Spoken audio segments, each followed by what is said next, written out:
2-3 سال سے ہی رحم اللہ من یقرأ الفاتحہ۔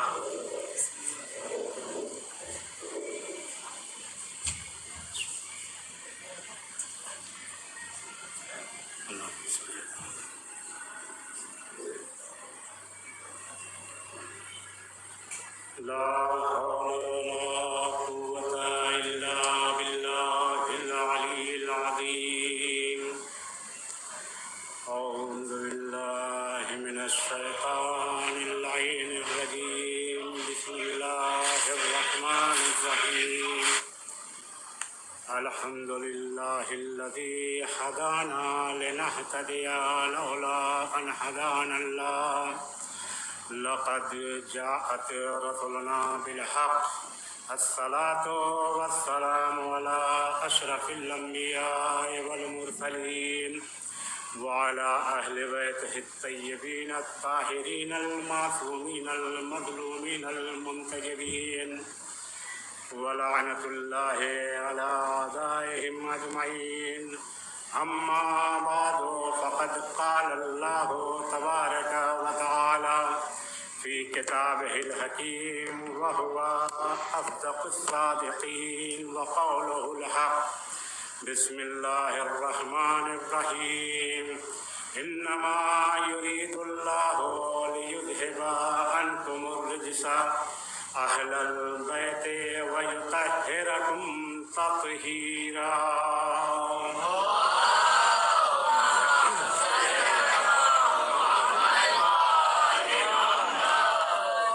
برادران عزیز،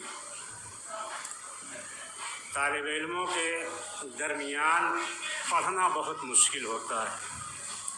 جیسا کہ مولانا قلب صادق صاحب مرحوم قبلہ فرماتے تھے، عوام میں تو پڑھنا کوئی مشکل کام نہیں ہے، لیکن طلبہ کے درمیان لفظائی کرنا بہت اہم مسئلہ ہوتا ہے۔ عوام کے درمیان پڑھنا آسان ہوتا ہے، لیکن طلبہ کے درمیان لفظائی کرنا بہت مشکل ہوتا ہے۔ انہوں نے یہ بھی کہا کہ کیونکہ عوام کو کچھ پتہ نہیں رہتا، اور طلبہ جو ہے جاننے کے باوجود بھی سن تو لیتی ہے، لیکن بعد میں یہ باتیں کرنا شروع کر دیتی ہے کہ انہوں نے یہ پڑھ دیا، جو نہیں پڑھنے والا ہوتا ہے وہ بھی پڑھ دیا۔ صلوات پڑھے محمد و آل محمد۔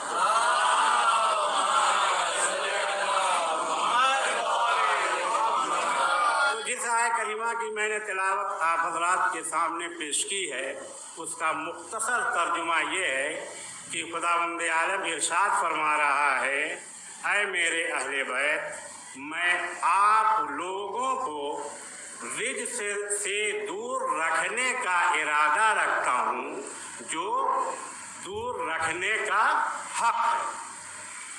اب اس آیت کے ذیل میں یہ آیت کب نازل ہوئی؟ جب رسول اسلام اپنے اہل بیت کے ساتھ چادر میں جمع تھے، اس وقت جبریل امین یہ آیت لے کر نازل ہوئے۔ اس وقت جبریل یہ آیت لے کر نازل ہوئے، اور یہ لوگ اکٹھا کیسے ہوئے؟ جب چادر میں اکٹھا ہوئے تو کیسے ہوئے؟ یہ مختصر سا واقعہ جو حدیث قصہ کا ہے، وہ میں آپ حضرات کے سامنے پیش کرتے ہوئے آگے بڑھ جاؤں گا کہ ایک روز جناب فاطمہ زہرا سلام اللہ علیہا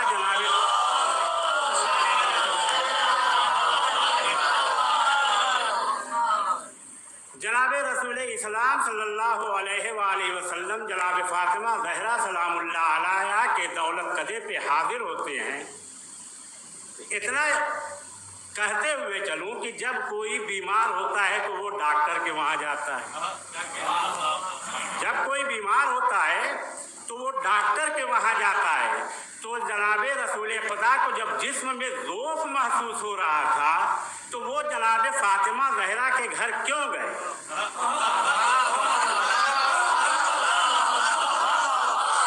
ان کو کسی ڈاکٹر کے وہاں جانا چاہیے تھا जो उनके जिस्म में रोग था वो डॉक्टर दूर करता, न कि जनाब फातिमा ज़हरा दूर करती। लेकिन कुदरत ने ये आवाज़ दिया कि दुनिया में अगर कोई अच्छा से अच्छा शिफा खाना है तो वो जनाब फातिमा ज़हरा सलामुल्लाह अलैहा का दौलत कदा।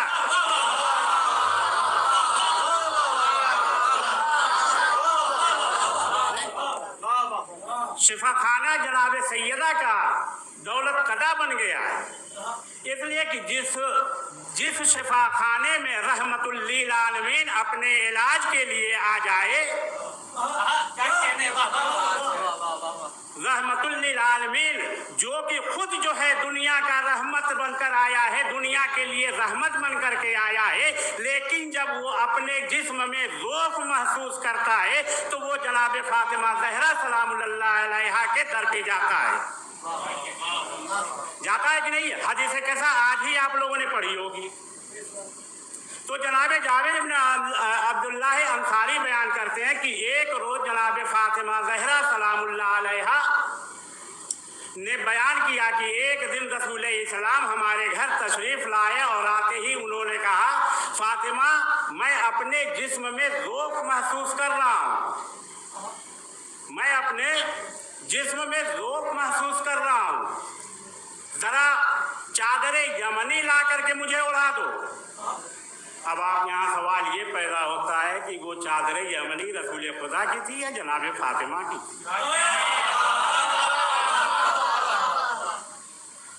भाई जिसका घर उसका सामान होगा, जिसका घर उसका सामान होगा। अगर कोई किसी के वहाँ मेहमान आएगा तो वो अपना सामान लेकर के नहीं आता, सिर्फ ज़रूरियात की चीज़ लेकर के आता है, अपना ओढ़ना बिछौना लेकर के नहीं आता। अब वो मेज़बान का हक बनता है कि उसको किस चीज़ की ज़रूरत है, क्या उसको चाहिए, ये सब मेज़बान का हक होता है कि वो उसके लिए इकट्ठा करे। जब रसूल इस्लाम वहाँ पहुँचे और चादर यमनी तलब किया तो रसूल इस्लाम ने कहा कि फातिमा मुझे ओढ़ा दो। जब मरीज है तो भाई डॉक्टर तो जो है उसका हर चीज़ करता है, उसको इंजेक्शन भी लगाएगा, उठाएगा भी, सुलाएगा भी, दवा भी वक्त पड़े ज़रूरत पड़े तो दवा भी खिलाता है कि नहीं है? अगर डॉक्टर नहीं करता तो नर्स तो उसका काम करती है। ऐसा नहीं है कि अगर डॉक्टर ने नहीं किया तो कोई नहीं, वो मजबूर है, अपना कैसे खाएगा पिएगा। जब वो चादर में रसूल इस्लाम चादर ओढ़ कर जब रसूल इस्लाम सो रहे हैं तो थोड़ी देर के बाद इमाम हसन मुज्तबा सलामुल्लाह अलैहा तशरीफ़ लाते हैं और कहते हैं, मादरे गिरामी मैं अपने जद नाना की खुशबू महसूस कर रहा हूँ। ऐसे ही खुशबू थोड़ी थी कि सेंट लगा के चले आओ और जो है उसको खुशबू कोई सूंघ ले तो कहे भाई बहुत अच्छी खुशबू आपने लगा रखी है। ये रसूल इस्लाम के जिस्म की खुशबू थी जो हसन को महसूस हो रही थी। रसूल जनाब फातिमा ज़हरा से इमाम हसन ने कहा, मैं अपने नाना की खुशबू महसूस कर रहा हूँ। जनाब फातिमा ज़हरा ने सलाम जवाब देने के बाद कहा, जाओ तुम्हारे नाना चादर के नीचे सोए हैं। अब ये बताइए, अगर कोई मेहमान आपके घर सो रहा हो और आपका बच्चा आए और कहे कि जो है मैं उसी चादर में सोऊंगा तो घर वाले इजाज़त देंगे? देंगे इजाज़त? नहीं इजाज़त देंगे। क्यों? क्योंकि ये मेहमान के लिए हमने रखा है। लेकिन जब जनाब फातिमा ज़हरा ने कहा कि तुम्हारे नाना चादर के नीचे सो रहे हैं, इमाम हसन मुज्तबा गए और सलाम करने के बाद कहा, ऐ नाना क्या मैं इस चादर में दाखिल हो जाऊं? रसूल इस्लाम कह सकते थे कि नहीं बेटा, ये चादर मेरे ज़ौक़ के लिए है, तुम इसमें दाखिल नहीं हो सकते। बहरहाल इमाम रसूल ने जवाब सलाम देने के बाद इमाम हसन अलैहिस्सलाम को चादर में दाखिल कर लिया। अभी थोड़ी देर गुजरी थी, छोटे नवासे आ गए, मादरे गिरामी को सलाम किया। सलाम करने के बाद कहा, मैं अपने नाना की खुशबू महसूस कर रहा हूँ। सलाम करने के बाद नाना की खुशबू महसूस कर रहा हूँ। मादरे गिरामी ने जवाब देने के बाद कहा, हाँ नाना तुम्हारे यही मौजूद हैं, चादर के नीचे सो रहे हैं। लेकिन अगर आजकल का कोई नवासा होगा तो चादर में जाएगा नहीं कि नाना सो रहे हैं, उनको आराम करने दो। लेकिन इमाम हुसैन अलैहिस्सलाम ने जब सुना कि नाना चादर के नीचे हैं तो वो भी खुद तशरीफ़ ले गए। ले जाने के बाद सलाम किया, जवाब सलाम मिला। रसूलुल्लाह से कहा, नाना क्या मैं इस चादर में दाखिल हो जाऊं? रसूल इस्लाम ने कहा, आ जाओ बेटा, तुम भी आ जाओ। अब थोड़ी देर गुजरी थी, मौला अली हजरत अली इब्न अबी तालिब अलैहिस्सलातु वस्सलाम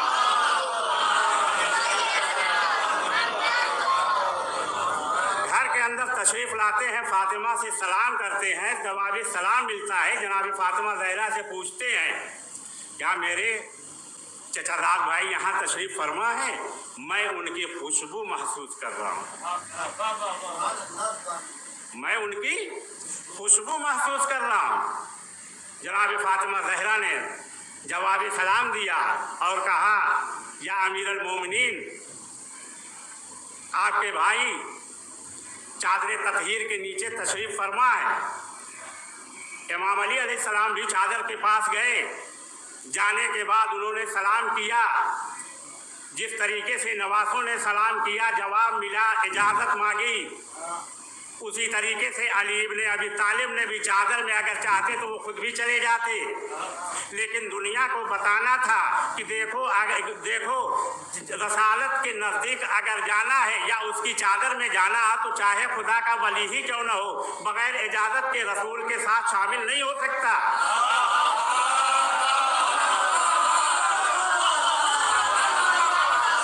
हालांकि वो भी नूर है, ये भी नूर है, दोनों एक नूर के दो टुकड़े हैं। एक को नबूवत मिली, एक को इमामत मिली। इजाजत मिली, दाखिल हो गए। थोड़ी देर के बाद फातिमा ज़हरा सय्यदते निसाइल आलमीन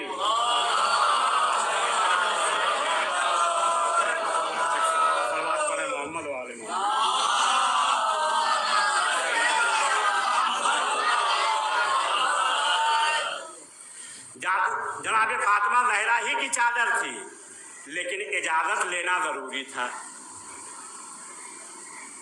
क्यों इजाज़त लेना ज़रूरी था? क्योंकि जो है आज दुनिया ये कहने लगती कि भाई जनाब फातिमा की ज़हरा चादर थी, वो खुद चली गई, रसूल ने बुलाया नहीं था, इजाज़त नहीं दी थी। तो जब ये सब लोग इकट्ठा जमा हो गए तो खुदावंद आलम ने आसमान पर फरिश्तों से इरशाद फरमाया कि जो चीज़ मैंने खल्क की है इन पांचों के सदक़े में खल्क की है। ज़मीन का फर्श बिछाया तो इनके सदक़े में, आसमान का शामियाना लगाया तो इनके सदक़े में, दरिया को मौजें मारते हुए खल्क किया तो इनके सदक़े में। अगर इनको खल्क करना मकसूद ना होता तो दुनिया को खल्क ना करता। जैसा कि हदीस कुदसी में है, लौला कमा खलक़तुल अफ़लाक, कि ऐ बहबत रसूल, अगर तुमको खल्क करना ना हो मकसूद होता तो मैं ये दुनिया को खल्क ना करता। सलवात पढ़े मोहम्मद व आले मोहम्मद।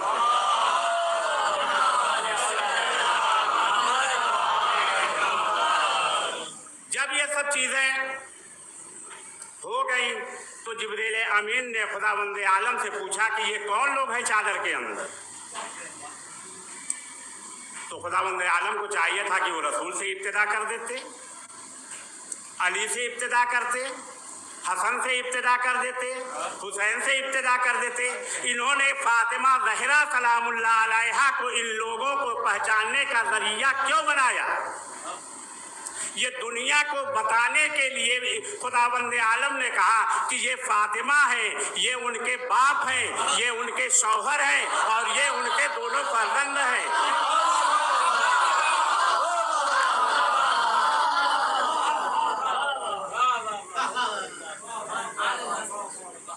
फिर जो है जनाब जिब्रील ने खुदावंद आलम से कहा, क्या आप मुझे इजाज़त देते हैं कि मैं जा करके इन चादर में शामिल हो जाऊं? खुदावंद आलम ने इजाज़त दी। जिब्रील वहाँ से दौड़ते भागते हुए चले आ रहे हैं। भाई जब कहीं कोई नसीब वाला किसी को नसीब वाली जगह मिलती है तो वो ये नहीं देखता कि रास्ते में ठोकर लगेगी, गिरूंगा, धक्के खाऊंगा, उसको वो मंजिल नजर आती है कि जहां पहुंचना है उसको। आ गए जिब्रील अमीन आए, रसूल इस्लाम से इजाज़त लेकर वो भी चादर में दाखिल हो गए। चादर में दाखिल होने के बाद उन्होंने जिब्रील ने रसूल इस्लाम से कहा कि खुदावंद आलम ने ये चीज़ आपके लिए भेजी, आपके लिए सलाम भेजा है, आपके लिए ये भेजा है। यानी जो खुदावंद आलम ने जनाबे जिब्रील से कहा था वो आकर जनाबे जिब्रील ने रसूल खुदा से फरमाया। आखिर में ये फरमाया, इन्नमा युरीदुल्लाहु लियुज़हिबा अन्कुमुर रिज्सा अहलल बैति व युतहिरकुम तत्हीरा।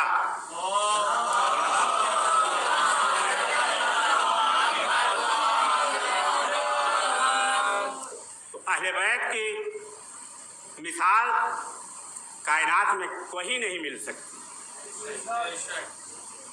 अहले बैत ने जो किरदार अदा किया है उस किरदार को किसी अंबिया ने अदा नहीं किया है।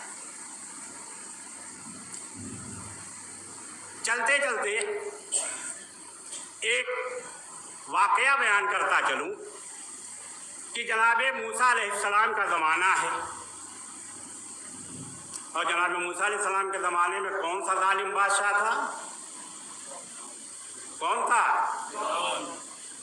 फिरौन किस चीज़ का दावा करता था? उसने खुदाई का दावा किया था, नबूवत का दावा नहीं किया था।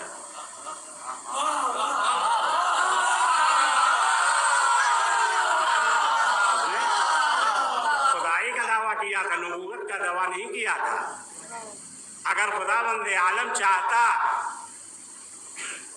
तो उसी वक्त उसको ख़त्म भी कर देता, लेकिन खुदा की मर्जी ये नहीं थी। खुदा ये चाहता है कि जब मैंने खल्क किया है तो जो जैसा कर रहा है करने दो। वरना फिरौन की इतनी जुर्रत नहीं थी कि वो तख्त सजाता, वो अपने सर पे ताज सजाता, इतनी हिम्मत नहीं थी। लेकिन खुदावंद आलम जो है जिसकी रस्सी ढीली करता है वो ढीली करता चला जाता है। इसलिए कि जब बकरे को ज़बह करना होता है, जब बकरे को ज़बह करना होता है तो बकरे को खींचा नहीं जाता, वो उठा के ले लिया जाता है। अभी बकरीद पे आपने देखा होगा आप लोगों ने, कुर्बानी के लिए जो है बहुत कम ऐसे जानवर हैं जो अपनी मर्जी से चले गए हों कि हाँ चलो भैया हमें ज़बह कर दो। हर इंसान को अपनी जान का खतरा है, चाहे वो इंसान हो, हैवान हो। यहाँ तक कि जो है जब आप दरख्त को भी काटते हैं ना तो दरख्त को तकलीफ पहुँचती है, लेकिन जो है उसको एहसास नहीं होता है, इसलिए कि उसके अंदर हसासियत नहीं है, उसके अंदर हसासियत नहीं है। तो जनाब मूसा अलैहिस्सलाम को फिरौन के दरबार में बुलाया गया। जनाब मूसा अलैहिस्सलाम फिरौन के दरबार में गए और जाने के बाद जो है फिरौन ने जादूगरों को इकट्ठा कर रखा था कि जनाब मूसा को जो है नौज़ुबिल्लाह बेइज्जत करेंगे, यानी उनको जलील करेंगे। और उसने जो है जितने भी जादूगर उसके ज़माने के थे सब जादूगरों को इकट्ठा कर लिया कि जो है आज जनाब मूसा से तुम लोगों को मुकाबला करना है। जनाब मूसा दरबार में गए, जादूगर भी सब इकट्ठा बैठे हुए थे। एक तरफ जादूगर बैठे हुए थे, एक तरफ जनाब मूसा खड़े हुए थे। उनको कुर्सी बैठने के लिए नहीं मिली। जब उन जादूगरों ने सांप छोड़ा तो तारीख में ये मिलता है कि वो 40,000 सांप थे। उन जादूगरों ने 40,000 सांप को छोड़ा। तो भाई कितना बड़ा बहादुर हो, लेकिन अली जैसा बहादुर नहीं है। अली जैसा बहादुर नहीं है। जनाब मूसा ने सांप को देखा तो उनको थोड़ी डर महसूस हुई। कुदरत की आवाज़ आई, मूसा अपने आसा को फेंक दो। जब जनाब मूसा ने अपने आसा को फेंका तो वो असा अजदहा बन गया।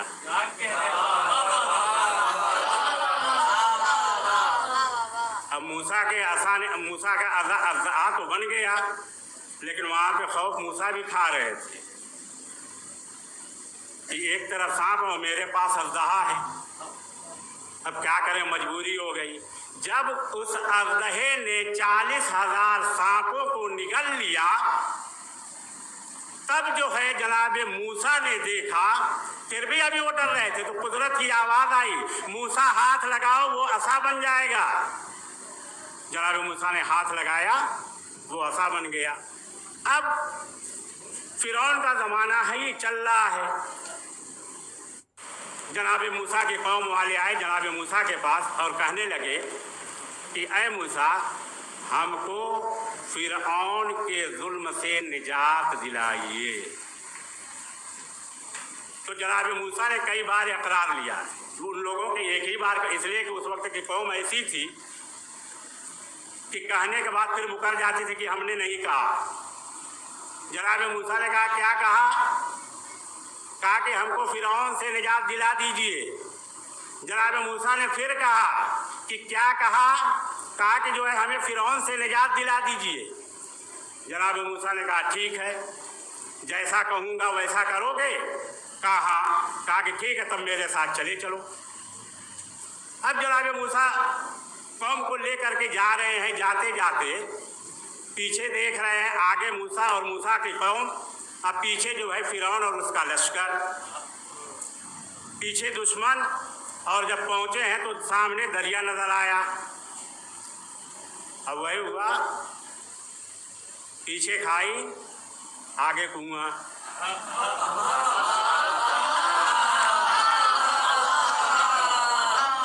भाई एक से बच रहे हैं तो दूसरे में जा रहे हैं। जनाब मूसा अलैहिस्सलाम से कहने लगे कि ऐ मूसा, आपने तो हमें फंसा दिया, न इधर के हुए न उधर के हुए।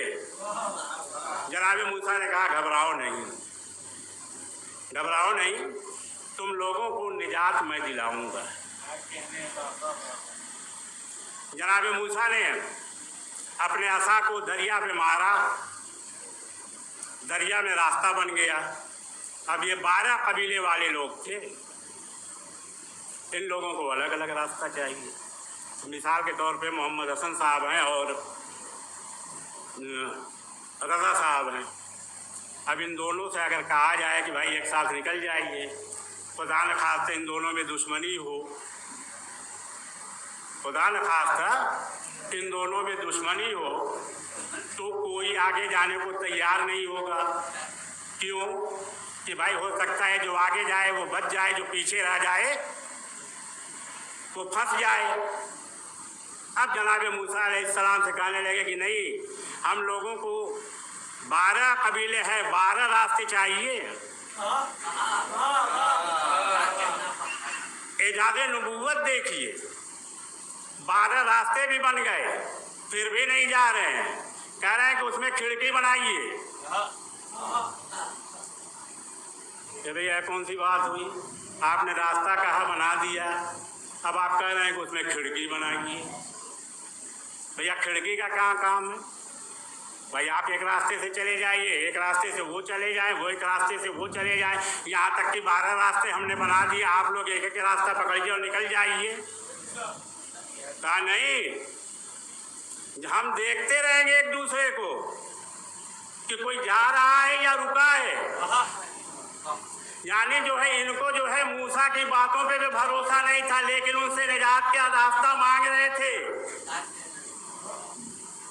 निजात चाहिए, लेकिन उनकी बातों पे यकीन नहीं कर रहे थे। बहरहाल जनाब मूसा ने खिड़की भी लगवा दी, उसमें लगवा दे क्या दी, कुदरत की तरफ से उसमें खिड़की तैयार हो गई। अब जो है जनाब मूसा ने कहा अब चलो, नहीं जाएंगे। क्यों भाई? कहा कि आप चलिए आगे आगे, आगे आगे आप चलिए, पीछे पीछे हम लोग आएंगे। जनाब मूसा ने कहा कि ठीक है। जनाब हारून को आगे किया, तो सब अपने अपने रास्ते से चल रहे हैं, लेकिन सब देख रहे हैं कि हारून हमारे आगे। यानी जो हारून के पीछे, जो नबी के वसी के पीछे चल रहा था वो तो बच गया, लेकिन जो मूसा के पीछे फिरौन और फिरौन का लश्कर था वो दरिया में गर्क हो गया।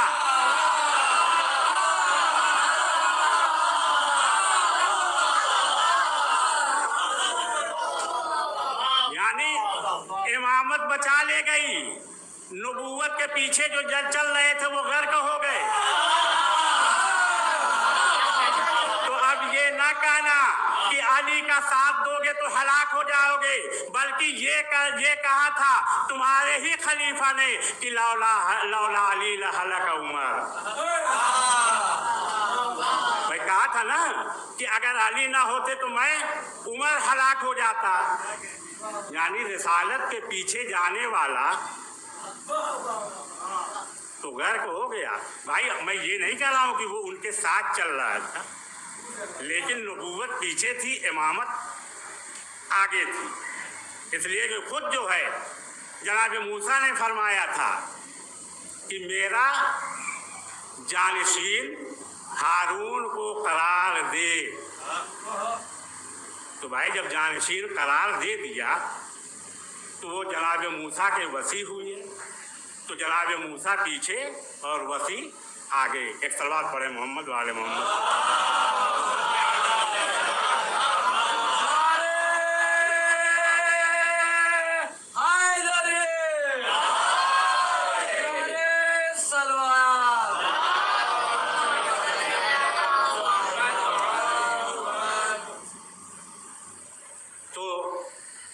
इस आयत के ज़िम्न में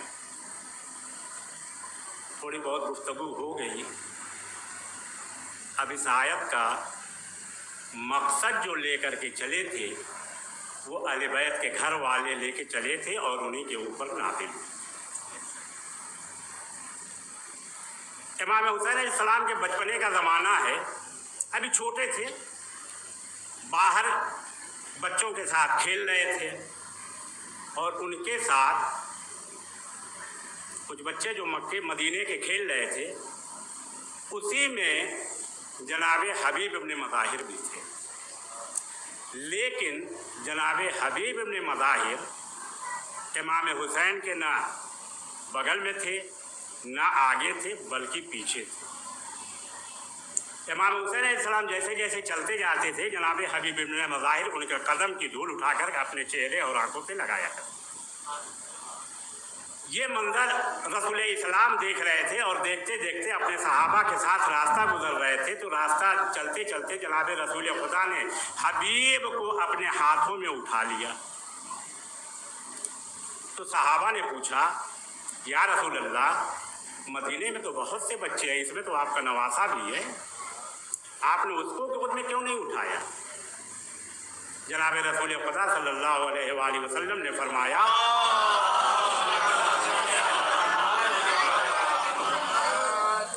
कि तुम इस बच्चे को नहीं जानते, ये जो बच्चा है एक दिन मेरे हुसैन के ऊपर कुर्बान हो गया।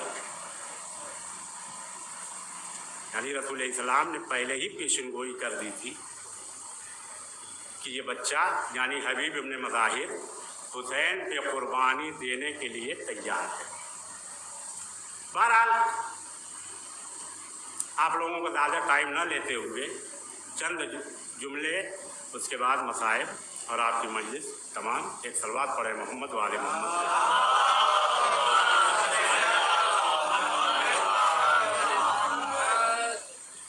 जनाब रिसालत माब ने इमाम हुसैन अलैहिस्सलाम के लिए फरमाया था, इन्नल हुसैन मिसबाहुल हुदा व सफीनतुन निजात।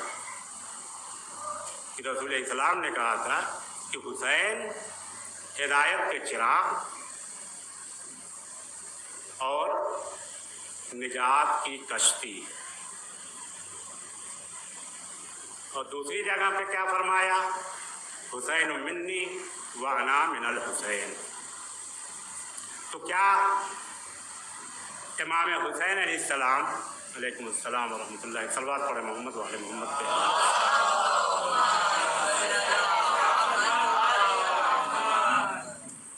इमाम हुसैन अलैहिस्सलाम की ज़िंदगी गुजरती रही, छोटे से बड़े हुए, बड़े और बढ़ते जगह کہ جب رسول اسلام دنیا سے رخصت ہو گئے، امام علی دنیا سے رخصت ہو گئے، جناب فاطمہ زہرا سلام اللہ علیہا بھی دنیا سے رخصت ہو گئی، امام حسن بھی دنیا سے رخصت ہو گئے، تو ایک مرتبہ ایک ملعون جو تخت پہ بیٹھا تو اس نے حسین سے بیعت لینے کا ارادہ کیا۔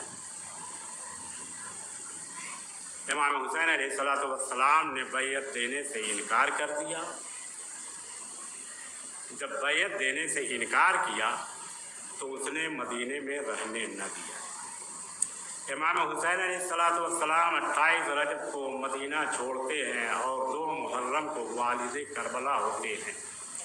10 محرم آ جاتی ہے، تمام شہداء شہید ہو جاتے ہیں۔ 11 محرم کو اسیران کربلا سے کوفہ اور کوفہ سے شام کی صحبتیں برداشت کرتے ہوئے شام میں جب پہنچتے ہیں تو ایک مرتبہ جناب زینب سلام اللہ علیہا دربار میں جانے سے انکار کرتی ہے۔ وہ کیا دیکھتی ہے کہ جبکہ امام کے آنکھوں سے آنسو جاری ہے۔ ایک مرتبہ جناب زینب نے امام سجاد سے کہا، بیٹا سید سجاد ذرا دیکھو بھیا کے آنکھوں سے آنسو کیوں جاری ہے۔ اتنا سننا تھا کہ جناب سید سجاد نے اپنے بابا کے پاس جو نیزے پہ سر بلند تھا گیا اور کہنے لگے، بابا اتنا تو بتا دیجئے کہ جو ہے آپ آنسو کیوں بہا رہے ہیں۔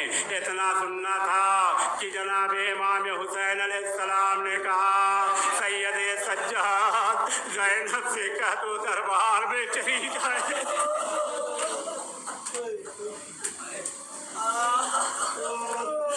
میری بہن زینب سے کہہ دو دربار میں چلی جائے۔ اتنا سننا تھا کہ زینب دربار میں پہنچی۔ آزادارو، جناب زینب کربلا کے بعد سے کبھی اپنے بیٹوں پہ نہیں روئی۔ کربلا میں ان کے بیٹے بھی شہید ہوئے تھے لیکن اپنے بیٹوں پہ نہیں روئی۔ بس مختصر کرتے ہوئے جب شام سے رہائی ملی ہے، جناب زینب کے تمام تبرکات جب واپس آنے لگے، ہر شہداء کے سر آنے لگے، ہر ایک کے وارث لینا شروع کر دیے۔ ایک مرتبہ جب چھوٹے چھوٹے سر آئے تو لوگوں نے جب اس کو کوئی لینے والا نہیں تھا تو جناب تو کسی نے پوچھا کہ کیا ان سروں کے وارث مر گئے ہیں؟ جناب زینب کا دل دھڑکا اور کہنے لگی، اے لوگوں ایسا نہ کہو، میں اس کی ماں زندہ ہوں، میں اپنے بھائی پہ گریا کروں یا اپنے بچوں پہ گریا کروں۔ آزادارو، یہ قافلہ شام سے روانہ ہو کر کربلا پہنچا۔ کربلا سے جب مدینے یہ قافلہ پہنچا ہے، پہنچنے کے بعد تمام لوگ آنے لگے، امام سید سجاد کو کرسا دے رہے ہیں، جناب سید سجاد کو کرسا دے رہے ہیں۔ اتنے میں جناب زینب اپنے گھر گئی تو کیا دیکھا کہ وہاں پہ عبداللہ موجود نہیں ہے۔ جب دیکھا جناب عبداللہ آئے تو انہوں نے کیا دیکھا کہ ایک محترمہ چھوٹے چھوٹے بستر کو دیکھ کر آنسو